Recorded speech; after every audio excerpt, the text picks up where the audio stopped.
Welcome to Middle East Briefing. The content of the briefing includes: Israel found the Hamas money machine years ago. Nobody turned it off. French foreign minister visits Lebanon in effort to contain Gaza conflict. Kuwait's former defense minister Sheikh Nawaf Al-Ahmad Al-Sabah dies at 86. Killing of USAID contractor in Gaza fuels internal protest. Kuwait's ruling emir dies at age 86, 3 years after assuming power. Israel found the Hamas money machine years ago. Nobody turned it off. New York Times. Secret documents obtained by Israeli security officials in 2018, which revealed how Hamas financed its operations, were not used to choke off the money flow to the Palestinian Islamist group. The documents, which were leaked from the computer of a senior Hamas official, listed hundreds of millions of dollars worth of assets, including businesses and property in Sudan, the United Arab Emirates, Algeria, and Turkey. They were not acted on for years.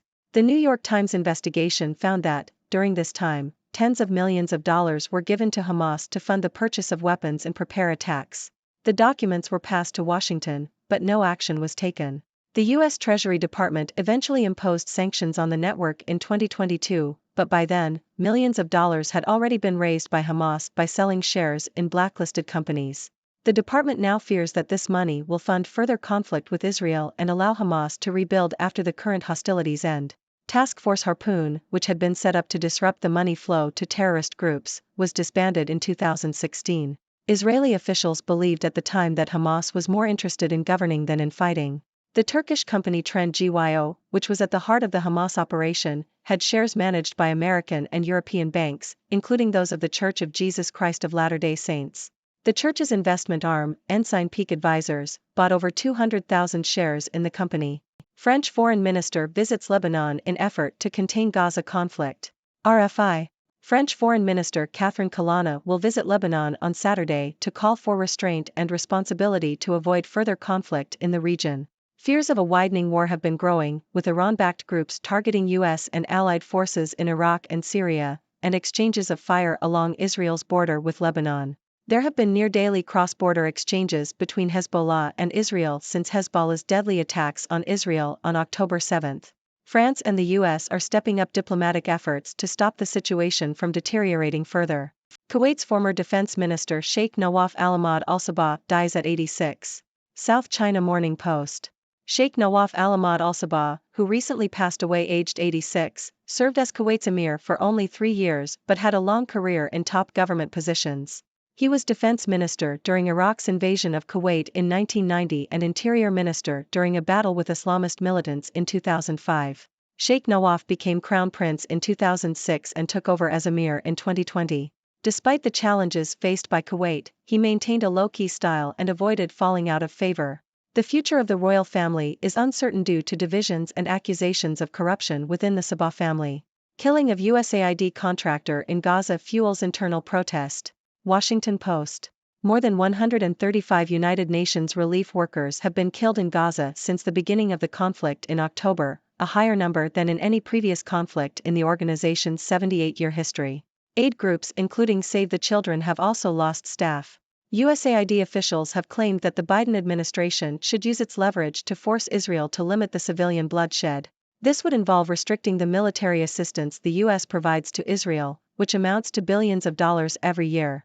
The U.S. has claimed that it has pressured Israel into allowing food and medicine into Gaza, but distributing such aid requires humanitarian workers who have been killed in increasing numbers. Aid workers have expressed frustration at the lack of acknowledgement by the U.S. Agency for International Development, USAID, regarding the deaths of its staff members, and some have expressed disappointment that the deaths have not been publicly acknowledged. Kuwait's ruling emir dies at age 86, 3 years after assuming power. ABC. Kuwait's emir, Sheikh Nawaf Al-Ahmad Al-Sabah, has died at the age of 86. The cause of death has not been disclosed, but the emir had been admitted to hospital late last month due to an emergency health problem. Crown Prince Sheikh Meshal Al-Ahmad Al-Sabah, 83, has been named as the successor and will assume power after taking an oath in parliament. Kuwait will enter an official mourning period of 40 days, during which official departments will close for 3 days.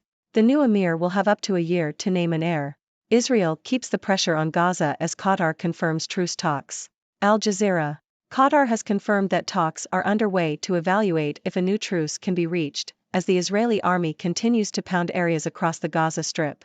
The Israeli ground, air and naval forces launched attacks on the besieged enclave on Saturday, leaving many dozens dead. At least 18,787 Palestinians have been killed in Gaza since October 7, after Hamas launched an attack inside Israel, killing about 1,200 people. Update 1 MSC to divert shipping away from Suez Canal after Red Sea attack. Yahoo! The world's largest container shipping firm, Switzerland-based MSC Mediterranean Shipping, has announced that it will stop using the Suez Canal following an attack on one of its ships by the Houthi movement. The move comes as the Houthi has escalated its attacks on vessels in the Red Sea, including drones and missiles. The Red Sea is a crucial route for global trade, particularly the transportation of oil. Denmark's AP Møller-Mærsk has also said that it will halt container shipments through the Bab al-Mandab Strait until further notice. Germany deports Iraqi over terror suspicion. Deutsche Welle. A 20-year-old Iraqi man has been deported from Germany after authorities suspected he was planning a terrorist attack. The man, who has not been named, was accused of planning a serious act of violence and has been permanently banned from entering Germany. The suspect was arrested in Lower Saxony on November 21. It is unclear whether any evidence confirming plans for an attack was found. German authorities have been on high alert in recent months due to an increased risk of terrorist attacks. Germany's Federal Office for the Protection of the Constitution, BfV, has said that the danger of an Islamist terror attack on German soil has significantly increased. Sheikh Nawaf, Emir of Kuwait, dies at 86. New York Times. Sheikh Nawaf al-Ahmad al-Jaber al-Sabah, the Emir of Kuwait, has died at the age of 86. Sheikh Nawaf took power in 2020, succeeding his half-brother Sheikh Sabah al-Ahmad al-Sabah.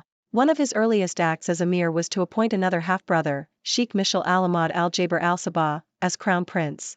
The new emir has been announced as Sheikh Mishal, but a new crown prince has not yet been appointed, leaving the line of succession unclear. Under Sheikh Nawaf's predecessor, Kuwait played a key role in regional diplomacy, but the country has recently faced political and economic challenges. Iran-aligned Houthis warn Israel, U.S. against attacking Yemen. Al Jazeera. Yemen's Houthi rebels have issued a warning to Israel, the U.S., and other Western allies, stating that any hostile action by foreign forces against the country will have severe consequences. The Houthis, who control much of Yemen, have been escalating maritime tensions by launching near-daily attacks on vital waterways. They claim these attacks are in response to Israel's war against Palestinian armed group Hamas. The threat comes as two major shipping companies, Maersk and Hapag-Lloyd, announced that they will pause all journeys through the Red Sea due to the attacks. The Houthis have claimed responsibility for the attacks and stated that they will continue to prevent all ships heading to Israeli ports until the necessary supplies are brought into the Gaza Strip. The U.S. has accused Iran of providing support to the Houthis. Ladies and gentlemen, I am Dr. Six, your resident observer from the 6 degrees. It's time for our recap and analysis of the latest news. So, let's dive in. First up, we have news from Israel, where secret documents obtained in 2018 revealed how Hamas financed its operations. Shockingly, no action was taken to choke off the money flow to the Palestinian Islamist group. This allowed Hamas to raise millions of dollars for weapons and attacks. It wasn't until 2022 that the U.S. Treasury Department imposed sanctions on the network. Now, there are concerns that this money will fund further conflict and allow Hamas to rebuild. It seems like someone forgot to turn off the Hamas money machine. Moving on, French Foreign Minister Catherine Colonna is visiting Lebanon to call for restraint and responsibility in order to contain the Gaza conflict. The situation is tense, with Iran-backed groups targeting U.S. and allied forces in Iraq and Syria, and exchanges of fire along Israel's border with Lebanon. France and the U.S. are stepping up diplomatic efforts to prevent the situation from getting worse. Let's hope they can bring some calm to the region. In other news, Kuwait's former defense minister, Sheikh Nawaf al-Ahmad al-Sabah, has passed away at the age of 86. He had a long career in top government positions and served as emir for 3 years. Despite the challenges faced by Kuwait, Sheikh Nawaf maintained a low-key style and avoided falling out of favor. However, divisions and accusations of corruption within the Sabah family have cast uncertainty over the future of the royal family. Next, the killing of a USAID contractor in Gaza has fueled internal protest. More than 135 UN relief workers have been killed in Gaza since the conflict began, a record number. Aid groups, including Save the Children, have also lost staff. USAID officials are calling on the Biden administration to use its leverage to limit civilian bloodshed by restricting military assistance to Israel. The lack of acknowledgement by USAID regarding the deaths of its staff members has frustrated aid workers. It's time for the US to step up and take responsibility. Now, let's talk about Qatar. They have confirmed that talks are underway to evaluate if a new truce can be reached in the Gaza conflict. Meanwhile, Israel continues its attacks on the Gaza Strip. The situation is dire, with thousands of Palestinians killed since October. It's crucial that a truce is reached to prevent further loss of life. In a surprising move, the world's largest container shipping firm, MSC Mediterranean Shipping, has announced that it will stop using the Suez Canal. This comes after an attack on one of its ships by the Houthi movement. The Red Sea, a crucial route for global trade, is now facing disruptions. Other shipping companies, like AP Moller-Maersk, have also halted container shipments through the Bab al-Mandab Strait. It seems like the Houthi attacks are causing waves in the shipping industry. In Germany, a 20-year-old Iraqi man has been deported due to suspicions of planning a terrorist attack. German authorities have been on high alert, and the danger of an Islamist terror attack on German soil has significantly increased. It's a reminder that we must remain vigilant in the face of terrorism. Lastly, we have news from Yemen, where the Iran-aligned Houthi rebels have warned Israel, the US, and other Western allies against attacking the country. The Houthis have been escalating tensions by launching attacks on vital waterways. They claim these attacks are in response to Israel's war against Hamas. The situation is causing major shipping companies to pause their journeys through the Red Sea. The Houthis are standing their ground and demanding necessary supplies for Gaza. It's a tense situation, and the international community needs to find a way to de-escalate the conflict. That's all for today's news recap. Now, it's time for your thoughts and questions. What do you make of these developments? Do you have any ideas on how to resolve these conflicts? Let's hear your thoughts. Thank you for tuning in. The content above showcases the latest briefing reports and analytical synopses, thoughtfully curated by the 6Do team.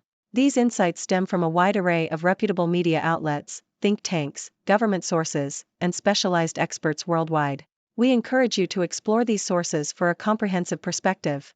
Keep in mind that while the content may not always align with the official standpoint of 6Do Brief, it's not meant to be taken as absolute directives for decision-making. Comprising seasoned media professionals, learned scholars, and accomplished scientists, the 6Do team embodies a trailblazing, fully independent media entity. To customize 6Do Brief to meet your professional needs, you have the option to subscribe to a diverse array of briefings on our website, 6dobrief.com. Regardless of your location, you can conveniently receive 6Do Brief via email.